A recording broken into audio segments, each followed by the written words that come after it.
Nagsimula ang chapter sa isa na namang mas snow na araw sa base, at si Corporal Kim ay naglalakad mula sa gusali na may mukhang di natin maintindihan dahil nakita niya kung gaano kahanga-hanga ang nakuha na record ni Menjon sa gym. Pagbalik niya sa barracks, natagpuan niyang naglalagi ang kanyang mga kasamahan sa locker room tulad ng dati. Tumayo ang isang private nang makita niyang pumasok ang corporal. Tinanong siya ng corporal kung nakita niya ang iba, ngunit interesado siya sa balita tungkol kay Kim Min-jun. Sumagot ang kinakabahang private na lahat ay pumunta na sa storage room para kunin ang kagamitan para sa pag-aalis ng snow, at tungkol kay Corporal Min-jun, sinabi ng private na maghihintay siya sa gym hanggang magsimula ang kanilang mga nakatakdang aktibidad.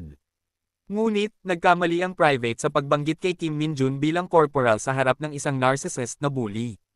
Inaasahan niyang mapaparusahan siya para dito, ngunit sa kagulat-gulat, si Corporal Dickhead ngayon ay tila isang enlightened na nilalang. Wala siyang palatandaan ng pagkainggit o galit, at tahimik na inutusan ng private na hanapin si Kim Min-jun at sabihin sa kanya na hinahanap siya ng platoon commander. Tinanggap ng private ang utos, at agad na nagmadali palabas ng kwarto bago magbago ang isip ng bully. Ang nasabing bully ay lumapit sa natirang mga lalaki sa locker room, tinatanong sila kung ano ang ginagawa nila. Nang malaman, ang mga lalaki ay nagtaya sa isang bagay na talagang walang kabuluhan. Sa katunayan, inanyayahan pa nila si Corporal Dickhead na sumali sa kanila kung gusto niya. Ito ay isang taya na may buong buwan ng sahod sa linya, at tinataya nila kung gaano katagal bago umangat si Kim Min-jun at maging sergeant. Tiningnan ng corporal ang shit, at nagtataka kung bakit ang mga idiots na ito ay palaging nagtaya sa lahat ng nangyayari sa base. Ngunit ang mas kawili-wiling bahagi dito ay ang ponytail dude ay tumaya na hanggat si Min-jun sa loob ng 6 na buwan. Ang purple hair ay nahulog sa katatawanan sa kanyang nakakatawang hula, ngunit kumpiyansa si Ponytail sa kanyang taya. Itinuro niya na si Kim Min-jun ay tiyak na hindi normal, kaya't hindi makatuwiran na husgahan siya gamit ang karaniwang sentido. Samantala, ang corporal ay simpleng tinitingnan ang shit, ginagawa ang kanyang sariling pagsusuri. Habang patuloy na tinutokso ng purple hair ang Ponytail sa kanyang kakilakilabot na desisyon, nagpa siya ang corporal na makilahok sa taya rin. Ibinaba niya ang shit at pen, at agad na napansin ni Ponytail ang kanyang taya.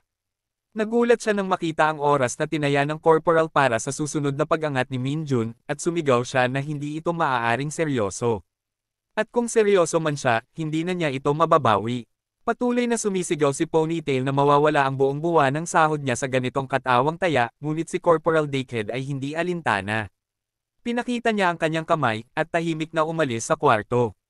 Nakita ang kanyang kumpiyansa, sinabi ni Ponytail na si Corporal Dickhead ay mas baliw pa kaysa sa kanya. At hindi ko rin siya masisisi, dahil kung titingnan ang betting sheet, makikita natin na tumaya si Corporal Kim na magiging sergeant si Min-jun sa loob ng 1 buwan. Ang eksena ay lumipat sa gym, kung saan ang isang bungkos ng kakaibang kulay na dumbbells ay maayos na nakaayos sa kanilang mga rack. Ang mga weighted bars ay nakatayo sa kanilang mga stand. At isang malaking tanda sa dingding ang nagbabala sa atin na ipinagbabawal ang paggamit ng kagamitan na gawa sa redstone, maliban kung may magmamasid sa iyo. Tila ito ang paliwanag sa kakaibang kulay ng kagamitan.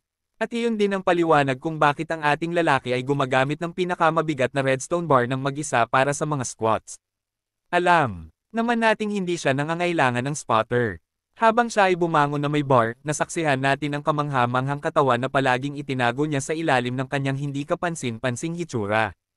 Hindi ko alam ang katumpakan ng anatomiyang ito, pero tila naglalaway ako sa kanyang mga kalamnan. Ang kanyang likod ay hindi lang ang ipinapakita niya, ang lalaki ay may mga braso ng isang Goliath.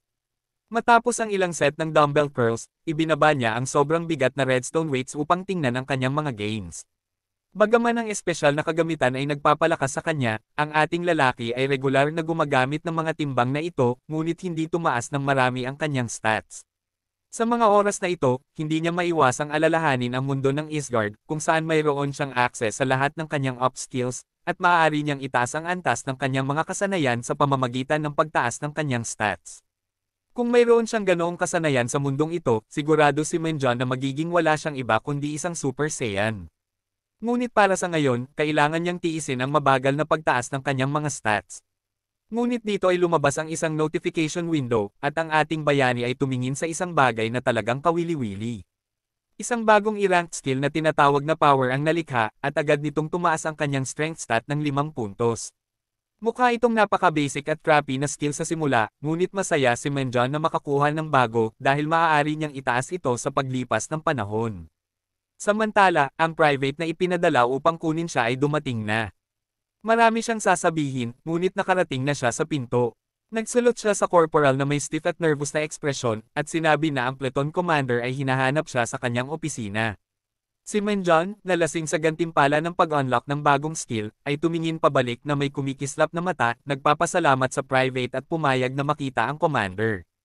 Wala nang ibang sasabihin pa ang private dito, ngunit siya ay tunay na naguguluhan sa kakaibang ekspresyon ni Menjon. Habang masaya ang ating lalaki na nagbibihis upang pumunta at makita ang commander, ang pobre private ay naiwan na nagtataka kung lahat ba sa base ay nababaliw ng hindi niya alam. Ang susunod na alam natin, tayo ay nasa administrative office sa pangunahing gusali, kung saan pumasok si Kim Min-jun, nagsulot sa platoon commander at kinumpirma na nandito siya upang makita siya ayon sa hinihingi. Nakita ng platoon commander ang ating bayani at iniangat ang kanyang kamay na may kasiyahan, siguro ay sabik siya sa kanilang pag-uusap. Nang lumapit si Min-jun, tumayo ang commander mula sa kanyang upuan, sinabihan siya na wala itong seryosong bagay, at maaari nilang ipagpatuloy ang pag-uusap sa counseling office. Habang itinuturo ang counseling office na kanilang pupuntahan, tinanong siya ni Min-jun tungkol sa kanyang buhay bilang corporal, dahil isang linggo na mula nang makuha niya ang kanyang bagong rango. Sumagot si Min-jun na siya ay nag-e-enjoy, at binati din ang platoon commander sa kanyang pag-angat. Naglagay ito ng kumikislap ng ngiti sa mukha ng commander dahil siguro ay sabik siya sa buong bagay.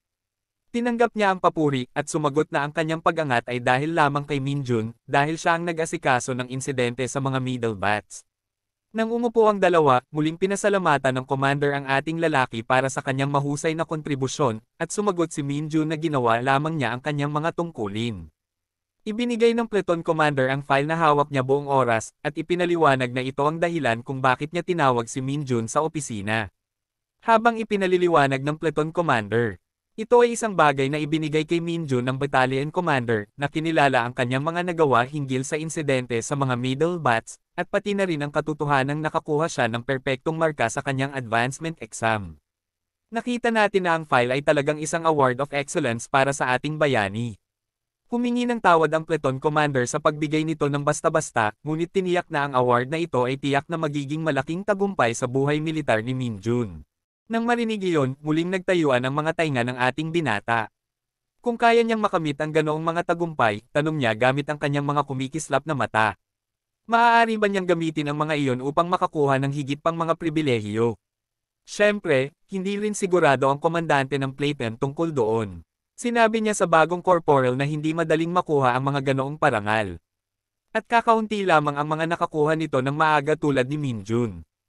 Hindi pa kabilang dyan, mas kakaunti pa ang mga nakakuha ng maraming parangal ng kahusayan.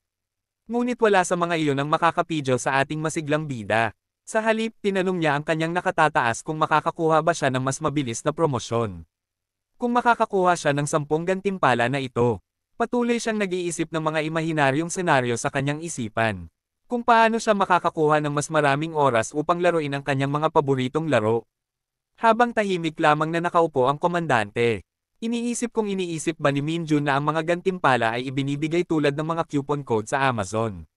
Gayunpaman, lumipas ang ilang araw. At ngayon, nakatayo sila sa harap ng isang underpass kung saan may bukas na pinto ng isang dungeon. At ang mga komandante ay nagpapaliwanag sa mga unit tungkol sa kanilang misyon. Ipinaliwanag ng komandante ng platoon na ang kanilang grupo ay inatas ang linisin ang dungeon na ito.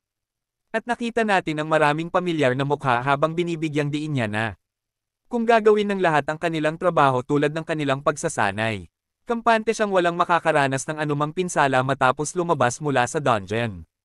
Ipinalam niya sa lahat na dapat na pamilyar na sila sa uri ng dungeon na papasukin nila. Habang si Sergeant First Class Kim Min-ji ay inilapag ang isang kahon ng mga kinakailangang supply para sa lahat ng unit. Lahat ng nasa platoon ay nagsimangot nang makita nila ang kahon ng supply.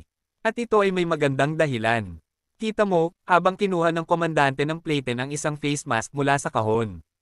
Nalaman natin na ang dungeon na kanilang papasukin ay tinatawag na Monster Rat Nest. Sa madaling salita, ang literal na mga imburnal. Di nagtagal, nakita natin ang aming sarili sa loob ng dungeon ng imburnal.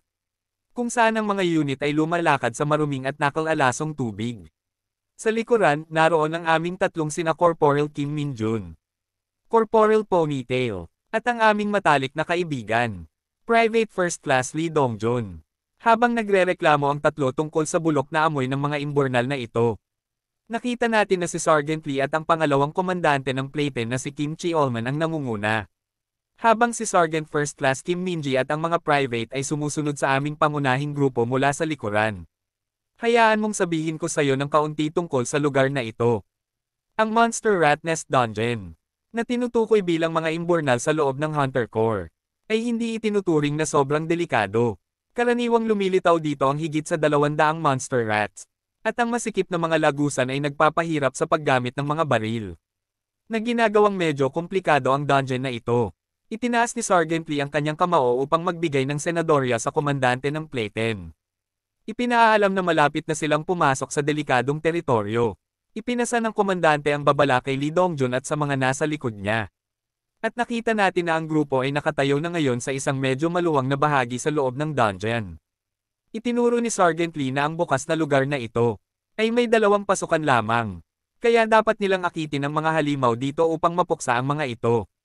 Gaya ng nakikita mo mula sa maliit na mini-map, ang Playpen ay pumasok mula sa kaliwa, at ang nag-iisang pasukan papunta sa lugar ay nasa tapat na direksyon. Sumang-ayon ang komandante ng Playpen sa plano ni Sergeant Lee, at nagbigay ng senadorya sa natitirang unit na simulan ang paghahanda ng pain. Nakakuha kami ng aerial view ng Playpen, habang nakita namin ang isang tao na lumalapit sa komandante dala ang kahon, na naglalaman ng pain upang akitin ang mga halimaw. Ang lalaking nagdala ng kahon ay isang private first class mula sa parehong Playpen. At ang mabahong amoy na lumalabas mula sa kahon ay nagpapahirap kay Corporal Ponytail. Hindi ko siya masisisi. Dahil ang masangsang na amoy ng dungeon, kasama ng mga espesyal na gas mask mula sa Hunter Corps, ay lumikha ng isang kapaligiran kung saan hindi magawang magbigay ng buong potensyal ang mga hunter. Hindi rin nakatulong na habang sinusubukan ng komandante ng Playpen na kunin ang pain. Ang kahon ay literal na bumubuga ng nakakasindak at nakakadiring pakiramdam. At lumalabas, ang pain ay isang nabubulok na saging, na mas mabaho pa kaysa sa utot ng isang masamang tiyuhin sa lahat ng mga pagtitipon mo. Napakabaho nito kaya kinailangan pang eye sensor ng may akda para sa iyong kasiyahan. Si Kim Min-jun at Corporal Ponytail ay nanglumo sa nakita nilang pain. Habang nagkomento si Ponytail na hindi nakapagtataka kung bakit mabaho ang mga monster rats. Kung puro ganoong karuming bagay ang kinakain nila, hindi imposible na mabaho rin sila. Sa anumang kaso, sa utos ng komandante ng Playpen, nagsimulang magtanim ng pain ang lahat sa bawat sulok ng kuweba. Ngunit dito nagsimulang mapansin ng komandante ang isang kakaibang bagay. Habang siya'y humakbang papalapit sa isang sulok, nasagi ng kanyang paa ang isang nakakadiring bante ng mga buto. Napaatras siya sa pagkabigla nang makita niya ang susunod na eksena, na tunay na nagbigay ng kalituhan sa kanya. Hindi lamang puno ng mga buto ang buong sahig, kundi may kakaiba sa mga buto mismo. Kita mo, sa malapitang tingin, malalaman mong ang mga butong ito ay mula sa mga monster rats, na ipinadala sila upang poksain. Nang mapansin din ito ng komandante ng Playpen, at yumuko siya upang siyasatin ang lugar, sumigaw si Purple Hair na may paparating na kawan ng monster rats.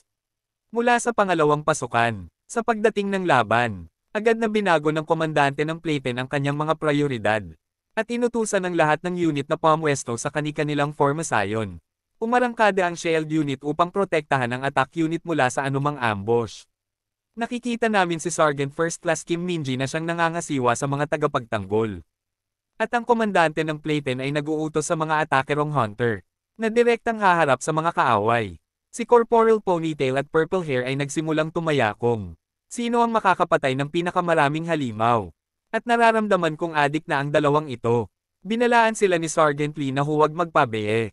Ngunit hindi pinansin ni Ponytail ang babala at inaya pa si Lee na makisali sa postahan. Sa kakatwa, napangiti si Sergeant Lee. Dahil ang kalokohang enerhiya ay nakakatulong magpababa ng tensyon sa ganitong sitwasyon. Samantala, si Min-jun ay nakatutok lamang sa gawain. Ang bulok na saging ay mas mabisa kaysa inaasahan ko. Dahil nagsimulang dumagsa ang mga monster rats mula sa kabilang dulo ng kuweba. Hinugot ng komandante ng Playpen ang kanyang espada. At inutusan ng lahat ng unit na panatilihin ang depensa. At huwag masira ang formasayon sa anumang dahilan. Ibig sabihin, ang mga sundalo ay haharap sa mga halimaw sa kanilang kasalukuyang mga pwesto. At habang tumatalon ang mga daga na may mga matatalim na kuko, si Minjon ay sa wakas nararamdaman ang pananabik na sumali sa aksyon. Nagawang pugutan ni Purple Hair ng ulo ang isang dambuhalang daga sa isang hampas. At napatay ni Ponytail ang tatlo ng sabay gamit ang kanyang dalawang armas. Si Sergeant Lee ay palaging mas mahusay kaysa sa iba. At madali niyang napabagsak ang mga halimaw sa kanyang bahagi gamit ang kanyang bakal na kamao. Si Minjon ay nag-e-enjoy na obserbahan ang mga taong ito mula sa gilid. Malamang na gumagawa siya ng listahan ng maasahang mga kasama sa kanyang isip. Pero, may dalawa pang tao na namumukod-tangi. At ito ang mga sergeant ng ikalawang platan. Isa sa kanila ay si Sergeant Kim Jong-ti na may hawak na pandigmang maso. At ang isa pa ay si Sergeant Cho Ti-wook na may pambihirang kakayahan sa paghawak ng dalawang katana. Kagulat-gulat kahit ang dating kilalang si Corporal Dickhead ay mahusay na ginagawa ang kanyang tungkulin sa pakikitungo sa maraming halimaw ng sabay-sabay. Habang nakatuon ng pansin si Kim sa Corporal, na dati nagpakita ng nakakalungkot na pagtatangkang mangbuli sa kanya, sinugod siya ng tatlong malalaking daga. Ngunit, ang mga munting halimaw na ito ay hindi karapat-dapat pansinin ng ating bayani. Habang siya ay tumitingin sa ibang direksyon, ngunit nagawa pa rin niyang paluhan ng eksakto sa mukha ang mga daga. Sa katunayan, ang isang hampas ng kanyang pamalo ay napakabilis at napakalakas. Na ang tatlong magkakasamang halimaw ay nawala ng ulo sa isang iglap.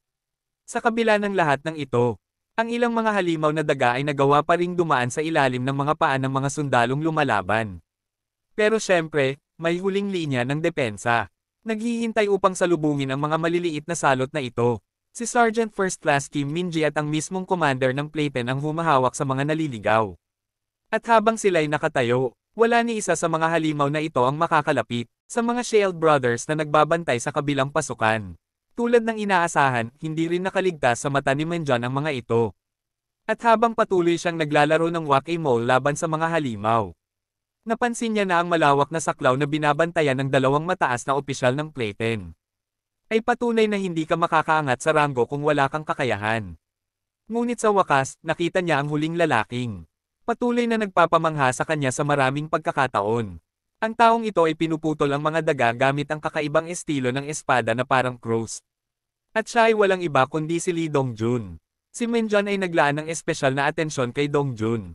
At ang makita ang resulta ng espesyal na pagsasanay ng kanyang kaibigan ay nagdala ng ngiti sa kanyang mukha. Hindi lamang siya ang nakapansin ng mga pagbabago kay Lee Dong-jun. Ngumiti rin si Sergeant Lee mula sa likod nang makita ang hindi kapani-paniwalang potensyal nito. Nang may tumawag para sa dagdag na mga kamay sa kanilang panig, si Dong-jun ang sumagot sa tawag. At kasunod niya, si Corporal Purple Hair at Dickhead ay abala pa rin sa pagtadtad ng mga daga. Pagkatapos pugutan ng ulo ang halimaw, nagtataka si Corporal Dickhead habang nakatingin sa direksyon ni Minjon at Dong-jun. Malamang iniisip kung mapapalakas din siya ni Minjon. Ngunit hindi ito ang oras para mag-isip ng mga hindi kaugnay na bagay. Kaya't hinampis niya ang kanyang espada upang tanggalin ang dugo sa kanyang sandata. At naghanda para harapin ang mga natitirang kalaban. At habang nagsisimula ng mag-ipon ang mga bangkay ng daga, napansin ng mga Shield Brothers na may nangyayaring hindi maganda sa likod. Isang bagong horde ng mga dambuhalang daga. At paparating sila mula sa likod ng pasukan na binabantayan ng Shield Brothers. Narinig ng commander ng platan ang senadorias mula sa mga pribado, at binalaan ng lahat na maghanda para sa ikalawang alon ng mga halimaw. Kaagad niyang inutusan ang unang at ikaapat na squad na harapin ang mga halimaw sa likod. Sabay na inutusan ng mga pribado na umatras gamit ang kanilang mga kalasag. At huwag makipaglaban ng mag-isa. Mabilis na dumating ang mga corporal ng ikaapat na squad upang tumulong. At agad na nagtrabaho sa pagtadtad ng mga dagang halimaw gamit ang kanilang iba't ibang melee weapons. Pagkatapos ng maraming pagpuputol, at isang pulutong ng mga patay na dambuhalang daga sa sahig, nagsimulang mag-relax ang ilang sundalo, nang mapansin nilang halos naubos na ang mga kalaban. Ngunit napansin ni Minjon ang isang kakaibang bagay. Natuon ang kanyang mga pandama sa biglang pagsiklab ng demonyong enerhiya sa hangin. At agad siyang naghahanap ng paraan upang alisin ito. Tumingin siya sa paligid upang tiyakin ang kanyang hinala. Hindi niya ito napansin kanina dahil sa mga gas mask. Ngunit nang mas binigyan niya ng pansin, talagang nararamdaman niya ang malakas na demonyong enerhiya. At ang lahat ng ito ay nagmumula sa isang button sa ilalim ng paa ni Corporal Dickhead. At nang mapansin iyon ni Minjon, nagsimulang gumuho ang button. Binalaan ng ating bayani ang sundalo na isang kakilakilabot na halimaw ang lalabas mula sa lupa. At nang tumingin si Corporal Dickhead sa ilalim ng kanyang paa, alam niyang wala na siyang pag-asa. Sumabog ang buong lupa sa isang napakalaking haligi ng alikabok at mga debris. At lahat ng mga sundalo sa paligid ay bumagsak dahil sa lakas ng pagsabog. Halos mawala ng pag-asa ang commander ng Playpen nang makita niya ang bagay na lumitaw mula sa lupa. Ito ay isang napakalaking mutated na daga. At ang pagkakaroon nito sa dungeon ay magpapatunay na isa itong irregular na halimaw. Bukod sa mga kilalang pangharap ng ngipin ng isang daga, ang anomalyang ito ay may dalawang malalaking pangil sa gilid. At isang karagdagang pares ng mga mata na kumikislap ng mapanlinlang na lilang liwanag. Sa wakas, napagtanto ng commander ng Playpen na ang mga buto ng dambuhalang daga na nakita niya kanina ay gawa ng irregular na ito. Isang mas malaking problema ang nakaharap sa commander. Ang napakalaking mutated na daga ay nakatingin sa kanyang biktima at ang pagkain na kanyang tinutukoy ay walang iba kundi si Corporal Dickhead na hindi pinalad. Namatamba dahil sa pagsabog ng lumabas ang halimaw. Ang nilalang ay nagngangalit ang mga ngipin sa Corporal. At kasalukuyan siyang walang laban para gawin ang anuman tungkol dito. At hindi mo rin siya masisisi. Dahil kahit ang komandante ng Playpen ay paralisa sa takot. Pagkatapos makita ang di makajos na nilalang sa harap niya. Gusto niyang tulungan ang Corporal, pero ang kanyang katawan ay tila nagyelo sa pwesto. Si Sergeant First Class Kim Minji ay masyadong malayo para makatulong agad. Kaya ang tanging magagawa niya ay sumigaw kay Corporal Dickhead na tumayo at tumakbo. Sa kasamaang palad para sa lahat, ang lalaking ito ay tuluyan ng nabahiran ang kanyang salawal. At ang pagtakbo ay ang huling bagay na kayang gawin ng kanyang mga nanginginig na binti ngayon. Wala na ring oras para kumilos. Dahil ang hindi pangkaraniwang halimaw ay nagdesisyon ng humampas pababa gamit ang matutulis nitong mga kuko. Sa pag-aakalang tapos na ang kanyang buhay, sinusubukan ng Corporal na protektahan ang sarili sa huling pagkakataon sa pamamagitan ng pagtaas ng kanyang mga kamay at pagpikit ng mata. Iisipin mong si Kim Minjon ang darating para iligtas ang araw. Pero ang unang dumating sa eksena ay isang tao na may espada. Ang kuko ng di pangkaraniwang daga ay bumaba sa sundalo tulad ng isang meteor. At kahit na napigilan ng tumutulong na sundalo ang pag-atake, napatalsik ang kanyang sandata mula sa kanyang kamay. Habang lumilipad ang espada sa likuran niya, makikita natin na ang sundalong tumulong ay si Lee Dong-jin. At mahigpit na niyang hinahawakan ang balikat ng Corporal. Nilinggan ni Corporal Dickhead si Dong-jin nang hindi makapaniwala. Iniisip pa rin na hindi siya namatay. Mabilis na sinabi ni Dong-jin na tumayo at tumakbo bago muling umatake ang halimaw. At gaya ng kanilang kinatatakutan, ang halimaw na galing sa impyerno ay galit na ngayon. Sumisigaw ng mga alon ng takot gamit ang abnormal na laki ng katawan nito. Ngunit habang ang komandante ng Playpen ay sumisigaw at nangangamba sa buhay ng kanyang mga tauhan. Oras na para pumasok sa labanan si Minjon. Hawak ang kanyang kalasag. Tumalo ng bayani sa taas upang sumampa sa likod ng halimaw. Habang abala ang halimaw sa pag-corner ng biktima nito sa lupa, inangat ni Kim Minjon ang kanyang kalasag. Naghahanda na magpakawala ng isang malakas na shield bash sa kanyang kalaban. Tinitingnan niya ang mata ng daga bago umatake. Napansin niya ang malabo nitong mga mata. At ang walang takot na mga kilos nito.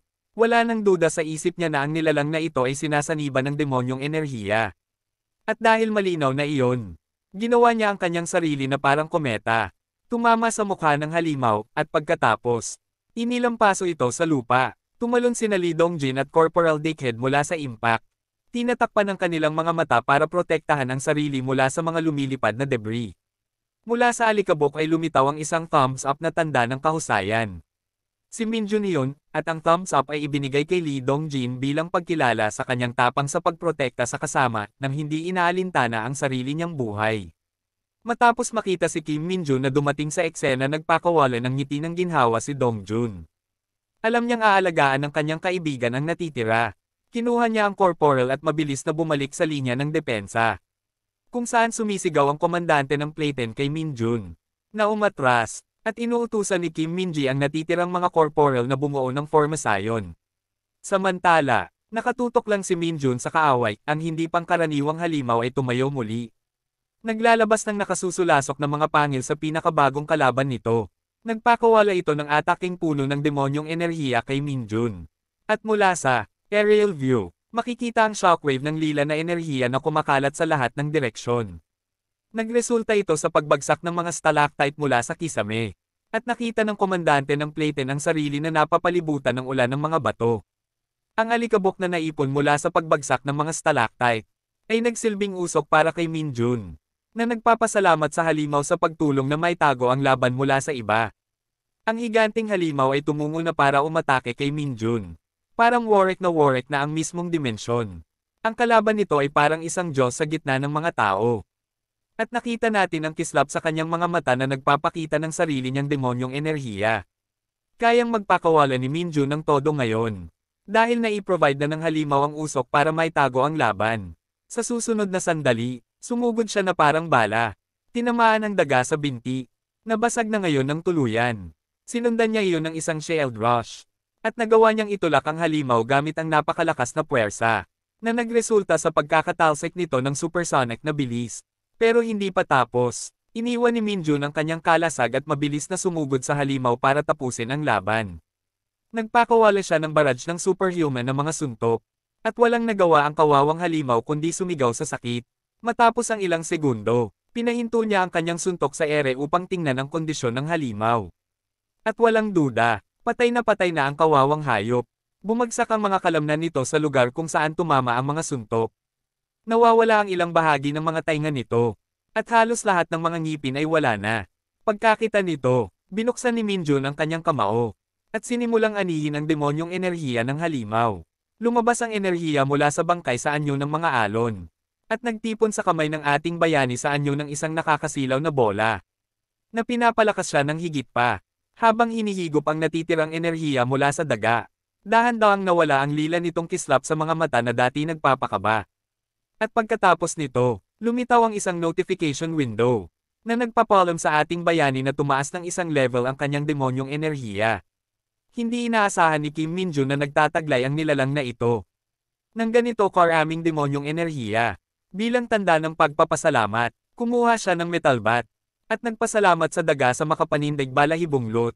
Bago niya ito ginulpi ng husto. Sa tingin ko, patuloy na lalakas ang ating bayani araw-araw. At walang sino man ang makakapigil dito.